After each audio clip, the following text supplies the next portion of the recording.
Olá, tudo bem? Seja bem-vindo a mais um episódio do Calibre Podcast. Aqui você já sabe, a gente fala de tudo. Nós falamos da área militar, nós falamos da área civil, nós falamos de religião, nós falamos de Deus, nós falamos de sociedade, política, e aqui a gente fala de tudo aquilo que está sendo comentado no Brasil e no mundo e o que é bom para você e para nós. Seja bem-vindo a mais um episódio e não esqueça, vai lá, compartilha esse conteúdo, ajuda a alcançar mais pessoas. E para isso eu preciso que você comente alguma coisa aí e escreva, tá? Agradeço aí a sua presença e a sua oportunidade de estar nos abençoando e nos ajudando. Não deixa de curtir e se você não se inscreveu, se inscreva. Hoje nosso convidado, ele vem lá de Anápolis. E antes que eu apresente ele, eu vou ler aqui um trecho para você e aqui uns conselhos da área do devocional de Provérbios. Seja mais generoso. Há quem dê generosidade e vê aumentar suas riquezas. Outros retêm o que deveriam dar e caem na pobreza. O generoso prospera. Quem dá alívio aos outros, alívio receberá. Provérbios 11, 24, 25. Socorrer os necessitados, dar esmolas, repartir o que se tem com os menos favorecidos, fazer o bem sem olhar a quem. Essas são algumas atitudes daqueles que têm um coração generoso. A generosidade é uma grande virtude, mas infelizmente está ficando escassa. O egoísmo, o consumismo e a corrupção têm menosprezado as boas ações em favor dos mais pobres. No entanto, há um contraste interessante entre a generosidade e a mesquinharia. Quem reparte generosamente prospera, mas quem retém até o que deveria dar empobrecerá. Esse é um grande incentivo para estender as mãos aos necessitados. Afinal, quem trata bem os pobres, empresta ao Senhor, e Ele o recompensará. Provérbios 19, 17. A oração é: Senhor, dai-me generosidade, para eu repartir o que tenho com os necessitados. Então, lembre-se, seja generoso.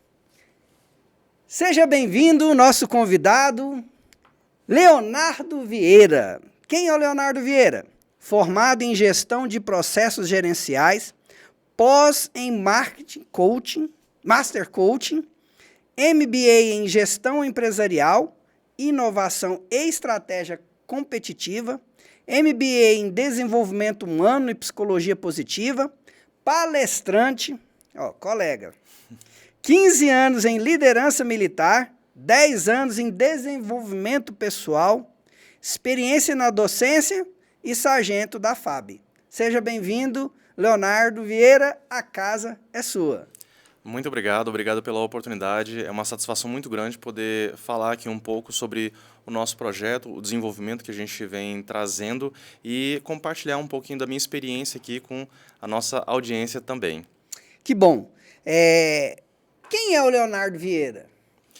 Bom, Leonardo Vieira é um cara determinado e que busca sempre o desenvolvimento e o crescimento pessoal.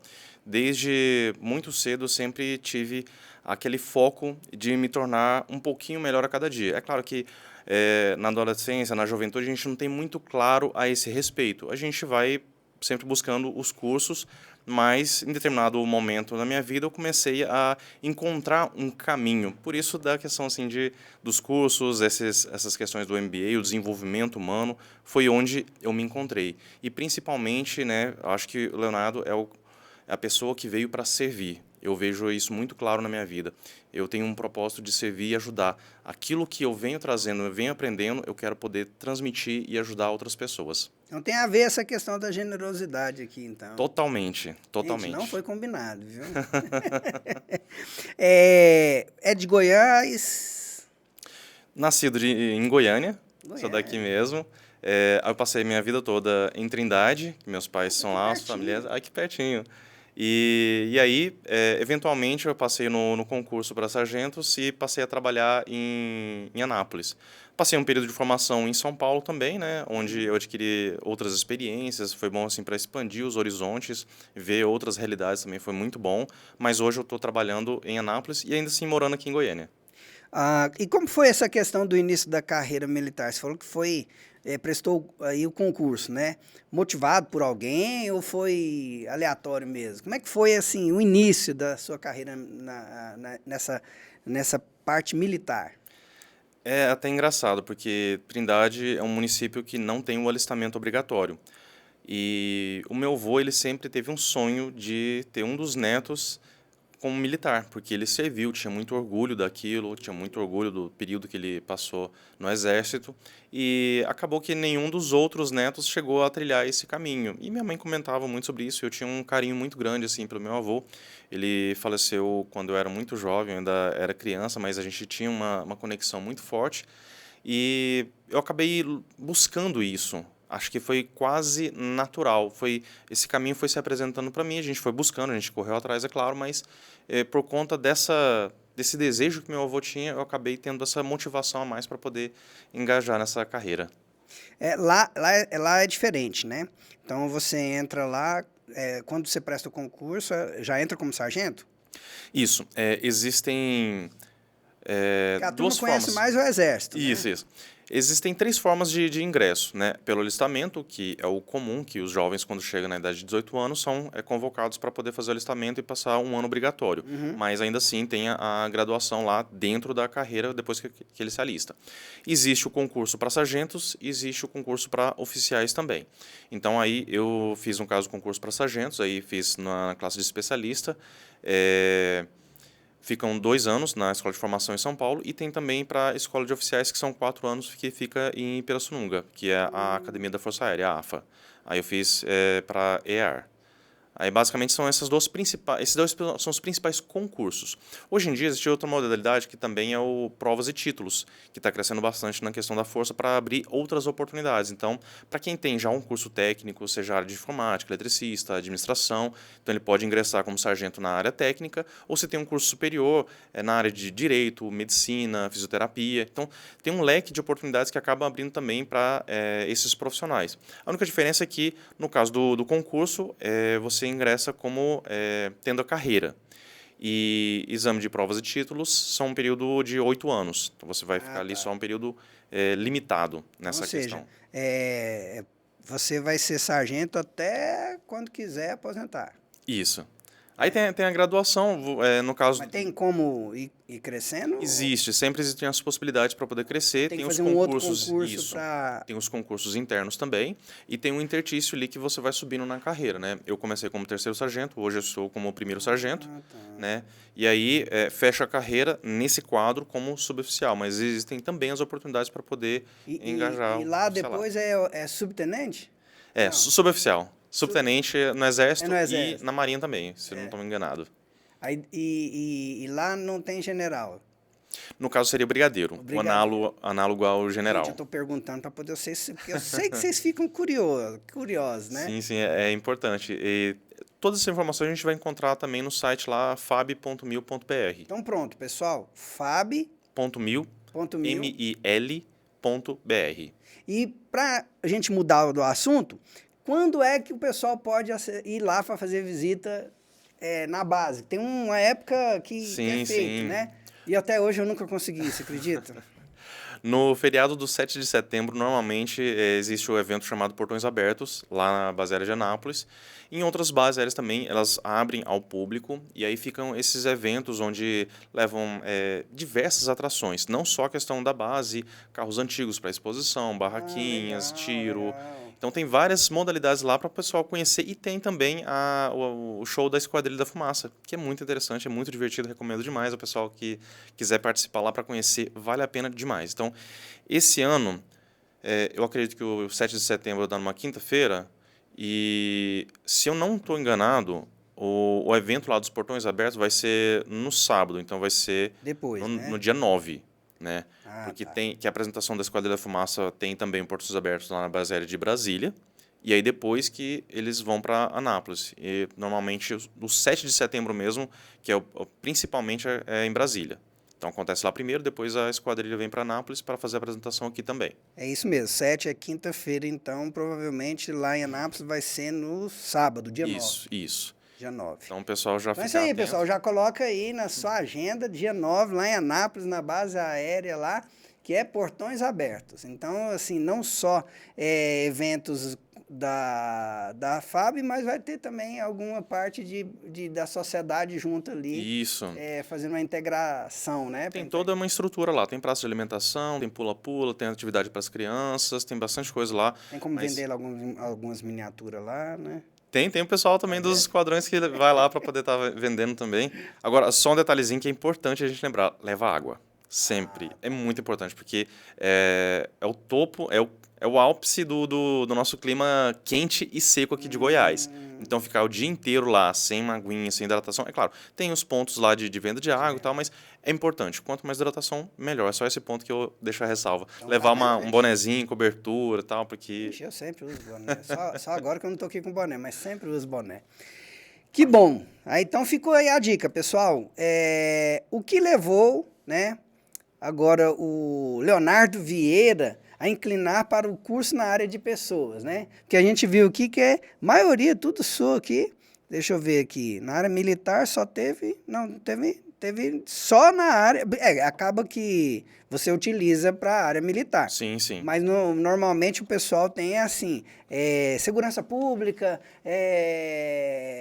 curso de especialização em bélico, material bélico e tudo mais. O seu nós vimos aqui. No meu caso, tem um curso de aperfeiçoamento de sargentos, que em determinada patamar assim, da carreira, a gente tem essa especialização e basicamente é um reforço daquilo que eu já tinha visto antes, né, nessa questão assim, da pós, no desenvolvimento humano. A gente vê muito sobre administração, que chega um ponto que a gente para de lidar diretamente com o pessoal ali, mais na linha de frente, a gente começa a entrar numa parte mais gerencial. Então, por isso que eles fazem esse curso também de aperfeiçoamento, que a gente começa a ver rotinas administrativas, gestão de processos. Demais, também, né? Muito processo. Então, aí, hoje eu estou numa parte um pouco mais administrativa, mais fazendo essa gestão. E aí tem também eu entrei na Força Aérea com o curso de eletricista, foi meu primeiro curso lá. Ah, legal. Aí tem outros cursos que a gente acaba fazendo na área, mas eu coloquei só os principais que eu acho que tem muito a ver com... Que é o que você está atuando muito hoje, né? Pois é, então assim, ele fez aqui, nós já falamos, né, mas só para reforçar aqui, Master Coach, né, que trabalha muito com a questão com pessoas, né, porque coaching é treinamento, né, treinador, né, o coach é o treinador, coaching é a ação de treinar, né, é o treinamento. A MBA em Gestão Empresarial, Inovação e Estratégia Competitiva, que isso é importante em todo lugar, né, cara... É porque eu tenho que me controlar, porque eu também sou professor nessa área, né? Desenvolvimento humano e psicologia positiva, isso aqui é muito bom. Né? Eu estava fazendo esses dias um curso sobre essa questão da psicologia positiva. E palestrante, né? E desenvolvimento pessoal. Então, como é que levou, assim? Então, o que levou a inclinar para esses cursos mais? Eu acho que um ponto também foi muito o incentivo, que o primeiro curso a primeira pós-graduação que eu fiz foi no IPOG, que muita gente conhece aqui em Goiânia, que é uma instituição assim, que vem crescendo bastante, tem bastante renome, e eles incentivam muito ao aluno assim, a dar essa progressão, continuar se desenvolvendo, eles facilitam na questão assim, de pagamento, sempre estão ali buscando caminhos para a pessoa continuar o seu desenvolvimento. E os professores lá são excelentes, mantive contato com muitos, daí veio o caminho dos palestrantes, que muitas vezes eles veem alguns alunos que tem algum ponto ali que é importante, que consegue aproveitar, tem um perfil, e acaba convidando para fazer algumas palestras. E aí isso acabou abrindo muito alguns desses caminhos. E aí foi justamente por isso que me motivou a continuar essa progressão aí de trabalhar com pessoas e ajudar nesse desenvolvimento. E aí quanto mais eu passei a aprender, a ver sobre pessoas, aos processos assim, lidando com gente, eu percebi um gap cada vez maior, que a gente trabalha muito aquém do nosso potencial, principalmente no sistema público.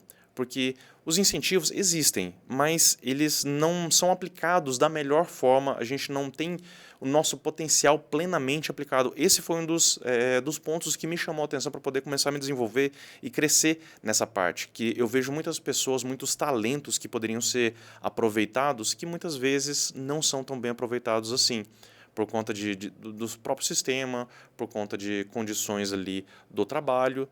E aí, isso me motivou a entrar nesse caminho e eu acabei indo por outras áreas que o foco principal seria aplicar no meu trabalho, lidar com, como eu comecei como líder, né, de várias equipes ali, cheguei a ser encarregado do setor de elétrica lá da base aérea, e aí nisso eu vi a necessidade de me aperfeiçoar, como liderar melhor e aproveitar o desempenho máximo do pessoal, sempre naquele equilíbrio, né, buscando a realização da pessoa.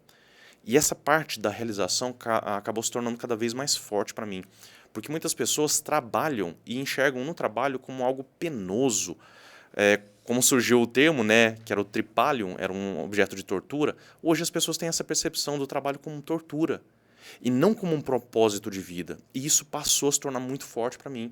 E eu passei a buscar outros caminhos de alcançar as pessoas e mostrar até esse outro lado, que o trabalho ele não precisa ser penoso, ele não precisa ser algo árduo, ele pode ser algo gratificante, por mais que seja desgastante, por mais que a gente gaste muita energia, a nossa realização quando a gente faz aquilo que gosta, aquilo que vê um propósito maior, é muito grande.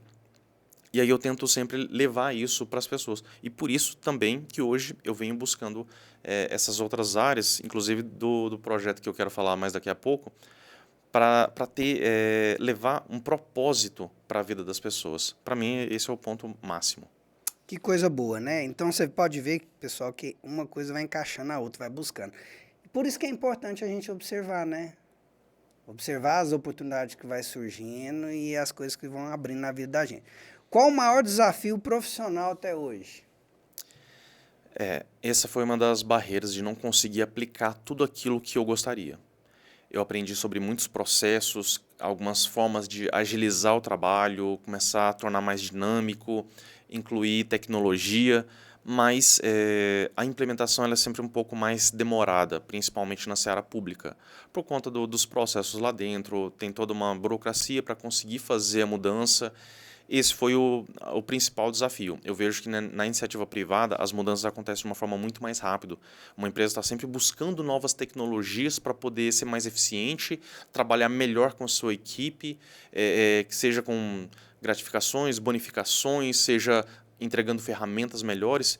Isso eu vi uma diferença assim, muito nítida no meu trabalho, lá na base aérea e no mundo corporativo. Então eles buscam muito esse desenvolvimento. Agora é uma pergunta assim, né? O que você espera do mundo, principalmente do Brasil, nos dias de hoje? Essa é realmente uma pergunta poderosa, porque leva a uma reflexão muito profunda e a gente precisa pensar no que está acontecendo hoje. A gente vê que a sociedade está com uma divisão assim, muito nítida e eu não vejo de uma forma completamente negativa, porque existe a necessidade de um debate, existe essa necessidade de conversar sobre as ideias, as pessoas só não encontraram o caminho melhor para conseguir debater e falar sobre essas ideias. Então, eu sou de direita, então eu apoio a família, sou religioso, quero poder falar sempre da minha fé, mas a gente vê algumas dificuldades. A gente vê países aqui na América do Sul que já começam a impor barreiras a você poder falar sobre a sua fé, falar sobre Deus. Já está começando a ser difícil. A gente pensa, será que isso vai chegar aqui para o Brasil também? Eu tenho esse temor. Eu tenho medo do que está acontecendo na sociedade hoje. E aí, tem uma frase que mexe muito comigo, que a única coisa necessária para o triunfo do mal é que as pessoas boas não façam nada. E aí entra a minha responsabilidade, que eu comecei nesse caminho, em todo esse processo, comecei a fazer alguns cursos. Eu me deparei com um curso que mudou completamente a minha forma de encarar a vida, que eu tive contato com o projeto Movimento Paternidade. Inclusive, eu trouxe o livro aqui, O Mundo Precisa de um Pai, do pastor Casey. Esse pastor, ele é dos Estados Unidos, ele começou a desenvolver esse movimento por conta de um fato que aconteceu muito forte na vida dele. Ele sempre treinou líderes e em um desses eventos lá na África, treinando os líderes, ele começou a fazer entrevistas com alguns líderes que ele ia treinar ali para poder entender melhor essa realidade que ele estava inserido, para poder fazer a melhor entrega ali possível. E aí sentou um homem na frente dele e falou, e ele perguntou: por que você está aqui? Qual é o seu intuito aqui no treinamento? Ele chegou assim e falou: pastor, demônio veio à terra, por isso que eu estou aqui. E ele ficou assim: como assim? O que aconteceu? Pastor, as coisas estão cada vez piores. Lá na minha aldeia, desceram alguns caminhões. Desses caminhões foram descendo assim, crianças armadas com pistolas, armas de fogo, facões. E aí eles tirou todo mundo das casas, fez uma fila. E aí puxou o primeiro homem ali, cortou as mãos, cortou os braços, cortou as pernas, cortou a cabeça e jogou lá na frente. Puxou uma mulher que estava grávida, cortou a barriga, cortou o bebê, cortou as pernas, matou a mulher, jogou lá na frente. As pessoas começaram a correr ali. E aí poucas pessoas sobreviveram. Eu fui um desses sobreviventes. Esse pastor ficou assim, sem palavras naquele momento ali. E foi seguindo a entrevista e foi entrevistar outra pessoa, uma história semelhante. E no momento dessa entrevista, aquele homem falou assim que, inclusive, esses adolescentes, essas crianças que estavam ali, outro dia estava aqui na aldeia, frequentando a mesma igreja que a gente estava frequentando. E aquela mulher era minha filha, com meu primeiro neto. Isso mexeu de tal forma com esse pastor que ele ficou sem chão. E aí ele foi orar para poder tentar entender o que estava acontecendo. E ele vendo as crianças lá fora jogando bola, veio a iluminação, Deus tocou o coração dele e ele percebeu que aquelas crianças não tinham pai. Existia uma carência paterna ali muito grande. Abria uma lacuna, um buraco tão grande que essas crianças eram totalmente fáceis de ser cooptadas. E aí ele começou esse movimento. Começou a pesquisa e aí ele fez esse livro. Esse aqui é só a revista mais resumida, mas tem um livro com todo o embasamento, toda a pesquisa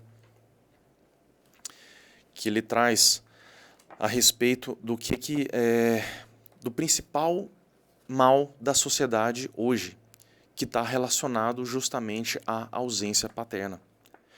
Foi feita uma pesquisa em vários países perguntando sobre o que era a principal preocupação das famílias, das pessoas, e aí as respostas foram famílias disfuncionais, educação em declínio, corrupção em alta e falta de valores morais. Aí a gente pensa assim, poxa, é o retrato do Brasil? Sim, é o Brasil, mas é a Europa, é os Estados Unidos, é a África.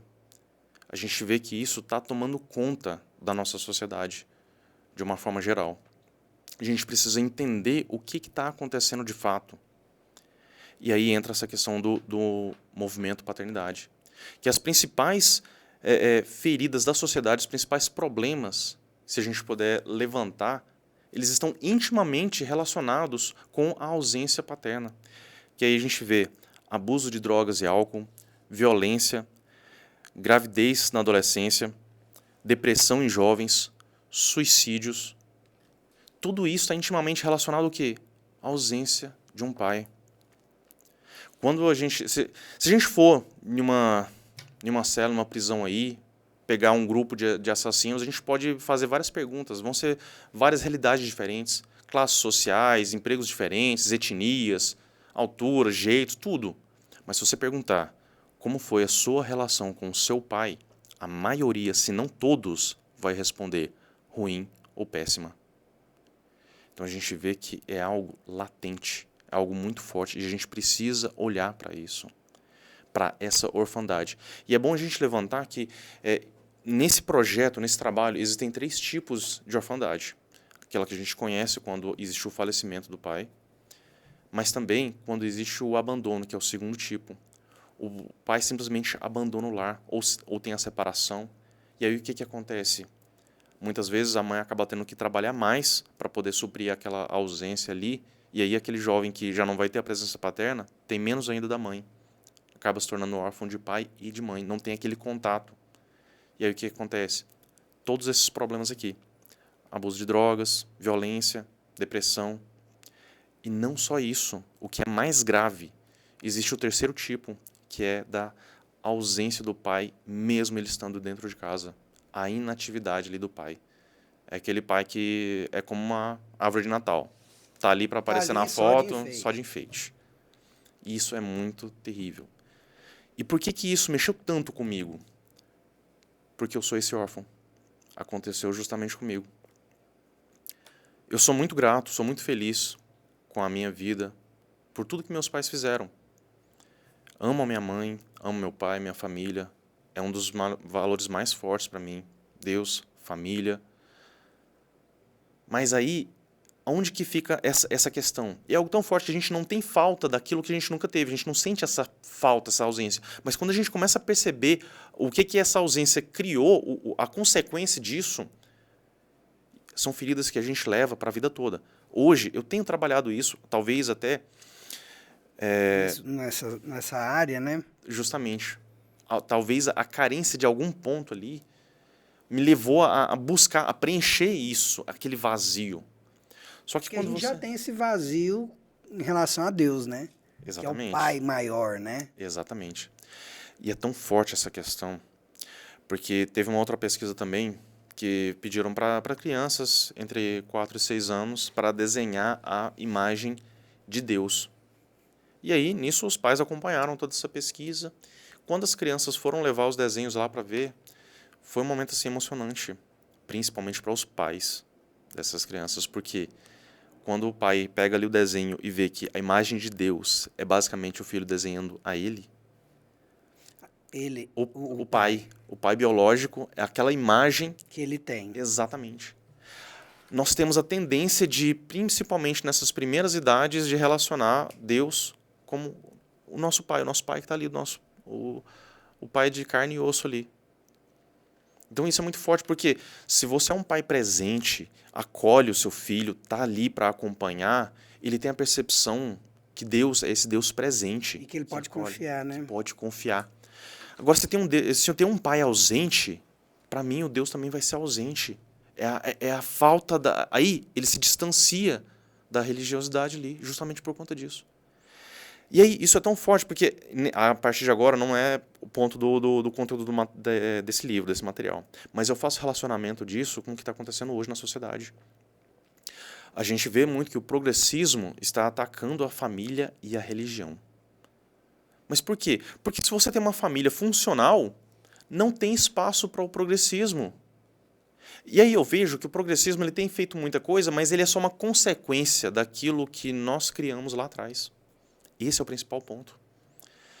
Nas últimas décadas, os pais simplesmente terceirizaram a educação dos próprios filhos.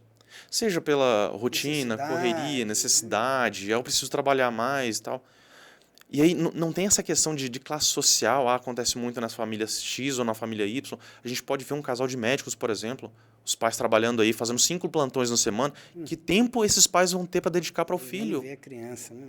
E aí eles vão querer fazer o quê? Eu quero comprar o afeto, quero comprar a atenção, o carinho dele com o quê? Com bens, com propriedades. Aí ficam esses jovens completamente disfuncionais. Não houve carinho, não houve a proximidade dos corações, não houve atenção. E aí o que acontece? É um adulto que vai chegar ali incapaz de lidar com a realidade. Imaturo, sem capacidade de lidar com o não, com a adversidade, totalmente mimado. Aí a gente vê esses jovens de 40 anos aí. Uhum. A gente começa a mapear isso e percebe, poxa, olha só o que está acontecendo. Eu vi um vídeo outra vez de um homossexual fazendo uma palestra e falando que ele precisava desconstruir a família e tal. E falando, então você quer realmente destruir a família? Sim, queremos. Com todas as letras. E aí a gente para e pensa, será que é possível que essa pessoa lá atrás tivesse tido um pai ausente? Não vou colocar, não vou criticar, não vou julgar. Mas esse é o ponto. Será que lá atrás não teve uma carência, não teve um abandono, não teve uma ausência ali que acabou gerando esse pensamento, porque como a minha família é isso, só me rejeitaram, me abandonaram, não tive esse carinho, então eu quero acabar com a família. Uma feminista, certa vez, falando assim que o mundo seria um lugar melhor sem os homens. É algo assim, Assustador, né? assustador. Como é que, e você pensa, como que uma pessoa pode chegar nesse tipo de pensamento? E aí você vai lá atrás, como que será que foi a família dessa criança? Como que foi lá atrás a infância dela? Aí, eu só especulando, não quero também julgar nada, nem Sim. colocar nenhum juízo de valor, mas é possível que foi um pai ausente ali, que abandonou a família e ela foi criada só pela mãe. Castrador, um pai que tolia muito, que só Exatamente. tava ali para cobrar e não para dar amor. O pai cruel que acabou gerando esse trauma. E aí o ódio a respeito dos homens de uma forma geral. Ou a ausência onde só a mãe criou, e aí, ó, sou feliz, sou realizado com minha mãe, então, ó, não preciso, não Minha mãe preciso de homem. é, Pronto. O mundo não precisa de homens. E gera essa rebeldia.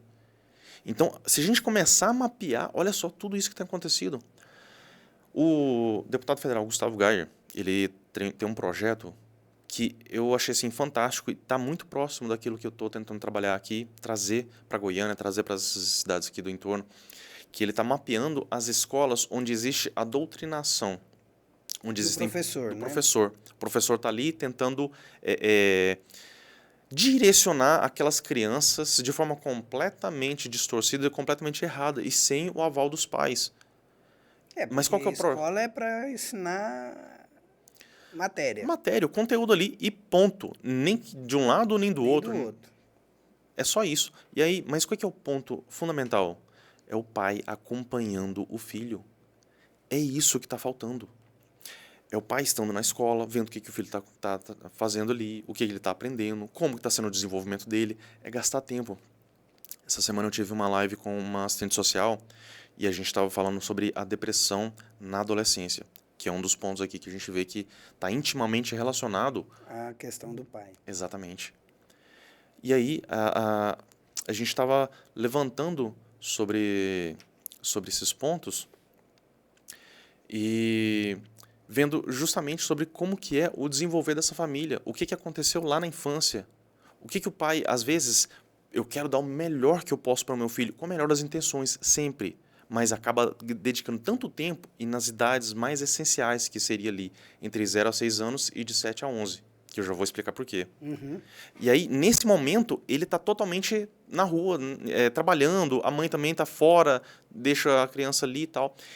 E não existe... É claro que existem órfãos em entidades aí que, sendo adotados, é algo maravilhoso, é algo muito importante, a gente precisa estimular isso, mas nada vai suprir a presença ali do pai. Ah, o tio criou, não, deixou com a avó e tal. Não vai suprir a necessidade ali, o acompanhamento. E eu comentei sobre 0 e 6 anos, que essa é a fase de mãe, onde a mãe vai influenciar mais fortemente a criança, onde ela vai desenvolver as principais habilidades emocionais, carinho, afeto, empatia, é justamente nessa etapa. E de 7 a 11 anos entra a influência do pai, onde a mão moldadora ali vai ser principalmente do pai. Ah, quer dizer que a mãe não vai ter vai ter influência, mas o pai vai exercer uma influência maior ali, onde ele vai ensinar os valores, vai ensinar a ter disciplina, respeito à autoridade, as habilidades comportamentais. Isso vai ter reflexo lá no futuro, porque aí quando ele chegar no mercado de trabalho, vai ser uma pessoa que entrega o relatório no tempo certo, chega no horário, que faz tudo certinho. Muitas vezes, a maioria das demissões no Brasil acontece porque essa falta de habilidades comportamentais. Não é porque faltou conhecimento, que faltou habilidade, é questão de chegar atrasado, de não entregar um relatório a tempo, de ser insubordinado. Por quê? Porque não teve isso lá na fase de pai. Esse é um dos principais pontos. E muitas vezes hoje a gente está vendo até a introdução de um item que está atrapalhando ainda mais, que é a questão da internet e o smartphone. Eu já vi pais assim que isso é tão importante que eu fiz 2 cursos. Educação, 2 cursos não. São 2 cursos, mas mais de uma vez os 2 cursos. Fiz como membro, depois como co-líder, depois como líder. Acho que foi isso. Eu e minha esposa. Um é Educação de Pais à Luz da Bíblia. Uhum. E o outro Pais para Toda a Vida, né? Então, lá mostrava muito essa questão de que o pai e a mãe têm uma importância muito grande na formação e manutenção dessa criança. E muitas vezes eu via algumas pessoas falando para mim, não era um vídeo ou alguma coisa assim. Não, mas eu estou com meu filho. Pode brincar aí, menino. Estou lá com ele. A criança ela não quer a quantidade de tempo com o pai. Ela quer a qualidade do tempo com o pai. Sim. E eu acho importante isso porque precisa hoje homens saberem qual que é o seu papel de pai. O que é ser pai? O que é ser pai, né? E esse é o ponto. Quantos de nós fomos treinados para ser pai, para ser mãe? Esse é o ponto. Porque criar menino... Poxa, hoje não existe o mãe de pet, pai de pet. Você cria um animal ali. Não é só criar, é educar, treinar para a vida, treinar para ser pai, para ser mãe. Isso é fundamental, a gente não tem isso. Porque perdeu, né? Se você vê aquela essência da década de 50, década de 60, que tanto o progressismo condena, né? Mas progressismo, ter progresso, não é você desfazer do que está dando certo lá atrás. Normas, né? É criar novos paradigmas, né? Mas o paradigma está dando certo ali.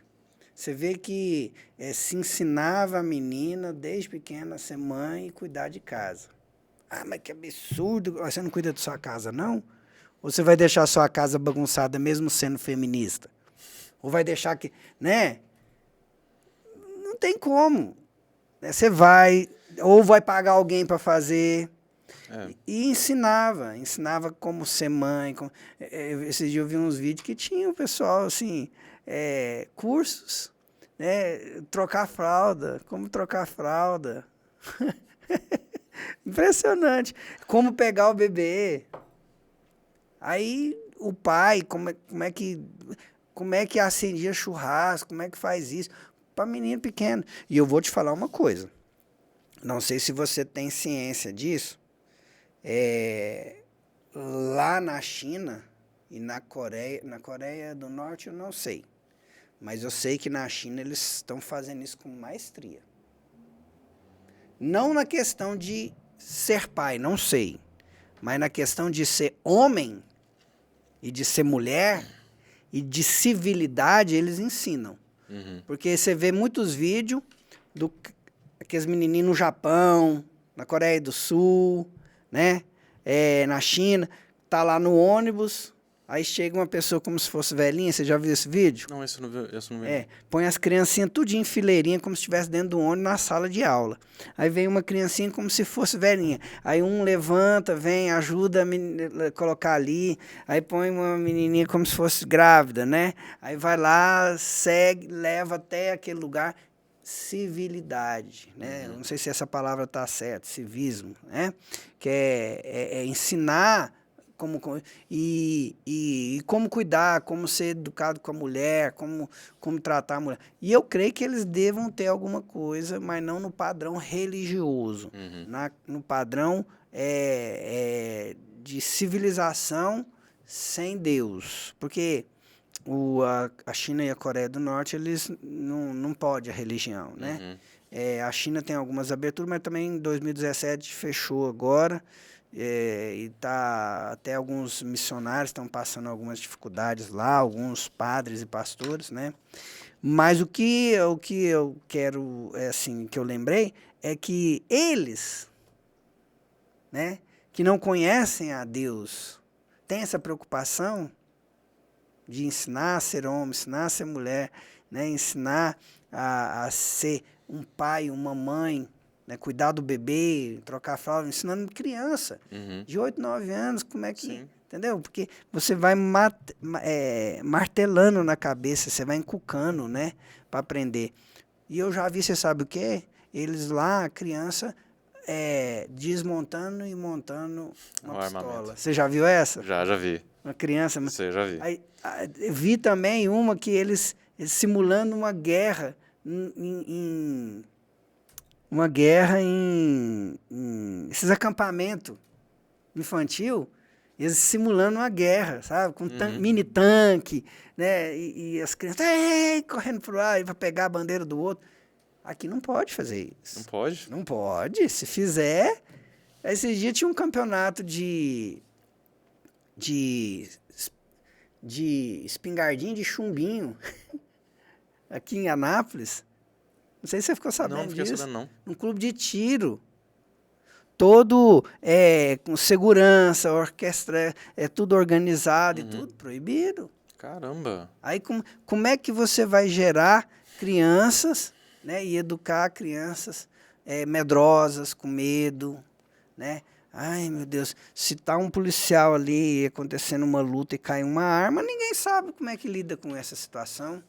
Esse é um dos pontos também, né? A gente vê que o progressismo vem fazendo essa desconstrução da masculinidade. A tal ponto, assim, tá ficando ridículo. Mas se o pai tá ali presente, não tem como. Exatamente. É o que você falou aqui. Exatamente. Se o pai tá presente, se o pai tá ensinando, se o pai tá educando, não tem como. Então, a gente vê que esse progressismo ataca a família, ataca a religiosidade e também ataca a masculinidade.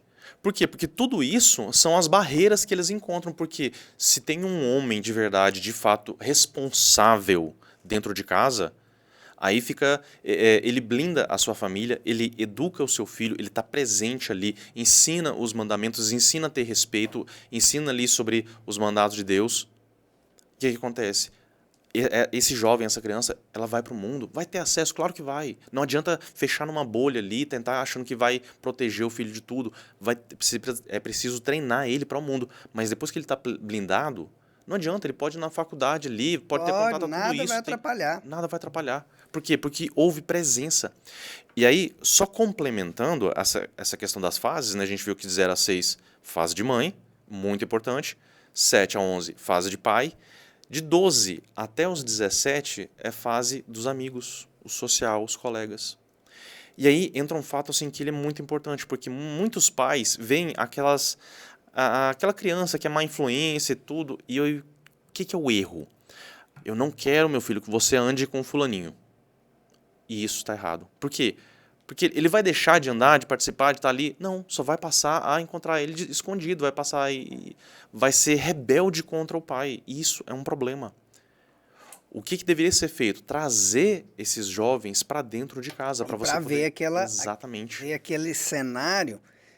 O papai fazia isso, mas a mamãe fazia... Eu fiz e até hoje ainda faço com as meninas, né? Falou, não, traz para casa. Exatamente. Traz para casa. Por quê? Eles vão ter, às vezes, o espelho que não tem na casa de um pai e de uma mãe. Já escutei das meninas falar que as coleguinhas falam, nossa, seu pai é diferente. Não é que é melhor ou pior, mas é diferente. Se está notando uma diferença, então, e de uma certa forma é bom porque vai ser espelho. Sim. E não vai criar aquela questão de aversão até o pai. E aí, quando a gente aproxima, aí o que eu faço? Vamos fazer um curso. Aí eu chamo para fazer os cursos. Mas falando de curso, esse aqui é um curso? Tem o curso também. Eu tive Como é que o pessoal... Você já fez o curso? Já fiz o curso. Você é pai? Pastor Klaus, não sou pai. Aí, tá vendo, gente? Esse está preparando. Esse está pensando na família dele, porque ele já está fazendo curso antes de ser pai. E encabeçou o projeto todinho já antes de ser pai, né? E eu quero trazer... E o principal ponto é por ter sido o órfão, por ter me machucado, por ter essas feridas emocionais, é um processo. Então o curso não é direcionado para pais, é Não. para você com seu pai. Ausência Também. ou presença. Também, são esses dois caminhos. Então ele trabalha com das Isso. duas mãos. Por quê? Porque a partir do momento que eu estou tendo contato com o curso, é como se eu tivesse machucado, mas essa ferida ela nunca sara. Então é como se fosse um tratamento. Eu vou mexer ali na ferida, não, deixa eu tirar aqui esse band-aid velho aqui e tal, vai machucar, vamos limpar, e aí para permitir que essa ferida se cure. Então, para a maioria das pessoas que não foi treinada, que vivenciou alguma situação dessa, ela vai ter a oportunidade de ter, primeiro, a aceitação, e foi muito forte isso para mim, tem a questão do perdão e você vai começar a tratar essas feridas. Mas o mais importante é justamente esse ponto de que os próximos pais, eles vão estar munidos do conhecimento para poder fazer certo. Diferente. O nosso objetivo aqui é romper esse ciclo vicioso, quebrar essa corrente que vem levando esse mal aí para a sociedade, que acaba sendo... se eu não tive tudo que eu precisava do meu pai, provavelmente ele também não teve do pai dele, e isso vem se perpetuando. Então a gente vai romper essa corrente, porque eu sei que quando eu tiver os meus filhos, eu quero fazer o certo, eu quero dar atenção, eu quero dar o carinho, eu quero ensinar valores, criar da forma mais próxima de Deus ali, com um caminho mais reto possível.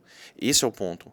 Então, é claro, para as famílias, tem muitos pais que vão nesses cursos aí, que, poxa, eu já tenho um filho aqui, está em 5 anos, nossa, quase, mais um pouquinho, entrava na fase de pai e eu não ia ter esse conhecimento aqui e tal. Então, é importante também. Inclusive, Mas depois que eu fiz o Pais para Toda a Vida, eu vejo que isso aí é importante, para mesmo quando você tem neto, você tem tudo, você ainda é pai. Exatamente. Você não morreu? Com certeza. Né? E entra essa questão, que nessa fase dos amigos, também entra essa questão daquela criança ali, que às vezes vai ser uma influência, provavelmente ele é um órfão. E aí, eu, como pai, eu tenho a responsabilidade de ensinar os valores para aquela criança também. Porque eu vou ser a imagem masculina, a imagem que ele vai ter ali para poder se espelhar. Então, eu tenho que ajudar também nesse ponto. Existe esse gap. E como é que a pessoa entra em contato com você? Como é que é? Pode entrar em contato comigo, que eu estou querendo Qual que é o seu desenvolver. contato que o pessoal possa entrar? Instagram? Tem o Instagram, Leonardo Vieira Pro. Uhum. Leonardo Vieira Pro. PRO. Isso. Pro. Tem algum WhatsApp que pode passar? Tem, 629 629 9107 9107 1414. 1414. Aí o pessoal vai direcionar. Como que é esses cursos? Certo. Tem o Instagram também do OMPP. Arroba OMPP. OMPP. Brasil. Brasil normal, né? Isso. Esse seria do O Mundo Precisa de um Pai, Brasil, que é o pastor Klaus, que é de Anápolis, que ministra esse curso. Em outubro, no feriado ali do dia 12, vai ter um curso em Anápolis. Vão ser, se não me engano, 3 dias. É muito intenso. Ele pega todo o conteúdo do livro, ele dá a experiência de vida, que ele também traz dia? isso. Dia 12 de outubro. 12 de outubro. Isso. Aí é o treinamento presencial. Tá. É um dia. São 3 dias. Então é 12, 13, 14? Isso. Sexta, sábado, domingo. Eu tenho que confirmar como é que vai ser a agenda, mas se eu não estou enganado, vão ser esses 3 dias mesmo. Outubro. Tá, dá tempo pro pessoal. Sim. 12 é quinta, então seria quinta, sexta, sábado. Isso. 12, 13, 14. Isso. Dia todo ou à noite? Dia todo. Dia todo, né? É muita informação. É. Nossa, tem essa parte da cura emocional, que a maioria das pessoas vivenciou de uma forma ou de outra. A gente pode falar que a exceção é a família funcional, onde o pai está presente, tem o carinho, os corações estão próximos ali. Então, a maioria das pessoas teve alguma situação ali de uma carência, seja do pai ali, muitas vezes da mãe, e aí tem essa cura emocional. Fala a respeito desses aspectos, o treinamento para a vida, tem uma parte do treinamento que vai separado homens e as mulheres, que cada um vai ter uma parte. Então é o casal. Isso, é o casal. É muito intenso, legal. é muito forte, mas eu recomendo para Mas todos. se a pessoa puder fazer, é para homem e mulher, é porque lida com a questão da Família. pai. Não precisa, é solteiro, Isso. divorciado, casado. É família. Então, pessoal, é isso aí, ó. Já temos aqui em agenda, então, dia 12, 13 e 14, provavelmente. Você confirma lá com o pessoal do @OMPP-Brasil, tá? E manda uma mensagem lá no Instagram e pode também entrar em contato com o Leonardo Vieira Pro. Segue ele lá no Instagram dele, tá bom? E tem o 629-9107-1414. e pede ali mais informações. É para todo mundo, não é só você que é pai e mãe, porque ele vai lidar com o quê? Com seus traumas, com as suas, o que você passou aí na sua vida em questão da ausência do pai de alguma maneira, tá? Ou um pai que faleceu, ou um pai que é presente, mas é ausente. Então, você faz isso daí e aí tem esse livro que está tudo acompanhado, Isso. né? É uma revista. Você quer uma revista? Esse aqui é uma eu vi revista. aqui. Tem um livro maior, que é O Mundo Precisa de um Pai Tem também. junto, né? Não, a gente pode comprar separado. Esse aqui é mais para fazer reuniões, para treinamento. Os grupos de homens, principalmente nas igrejas, é muito importante esse detalhe assim. Legal. E é isso que eu queria implementar. Eu queria aproveitar esse tempo até outubro para poder fazer mais palestras, alcançar mais pessoas, para a gente reunir os grupos, até fazer caravanas mesmo, sair do pessoal aqui de Goiânia. E onde que vai ser? Em Anápolis. Em Anápolis. Isso. Então, é isso aí. Bom, já estamos chegando no fim, né? Passou rápido, não passou? Nossa, demais. Agora, quem é Deus para o Leonardo? Deus, para mim, é a luz no meu caminho. Eu vejo que tudo isso que eu passei, todas essas feridas, esses detalhes, que eu ainda estou em processo de amadurecimento sobre todas essas questões, me levou para esse momento que eu estou hoje. Hoje eu vejo que eu sou uma ferramenta de Deus para poder levar isso para mais pessoas. E esse é meu propósito de vida que Deus colocou no meu caminho. Suas considerações finais? Bom, primeiro, agradecer aqui a oportunidade para falar sobre esse tema que é tão caro para mim e eu vejo que é tão importante. E, mais uma vez, só a frase que eu tinha comentado, né, que o que é necessário para o triunfo do mal é que as pessoas boas não façam nada. Por isso que é tão importante aqui. Eu sou impelido a falar sobre esse assunto porque é muito importante para mim. É como se Deus falasse, vai nessa direção. Eu preciso ir para lá, eu não posso seguir outro caminho. Senão sempre vai ficar essa ausência, isso que me chamando para ir naquela direção. Então, da mesma forma, eu peço que mais pessoas possam poder... mais pessoas possam ajudar também a divulgar, falar sobre isso. Ir lá no Instagram, eu quero trazer mais conteúdo também. Tem o meu YouTube também lá nos links do Instagram para poder trazer mais dessas informações. Eu quero fazer palestras, é claro, para ajudar a levantar essa bola, né?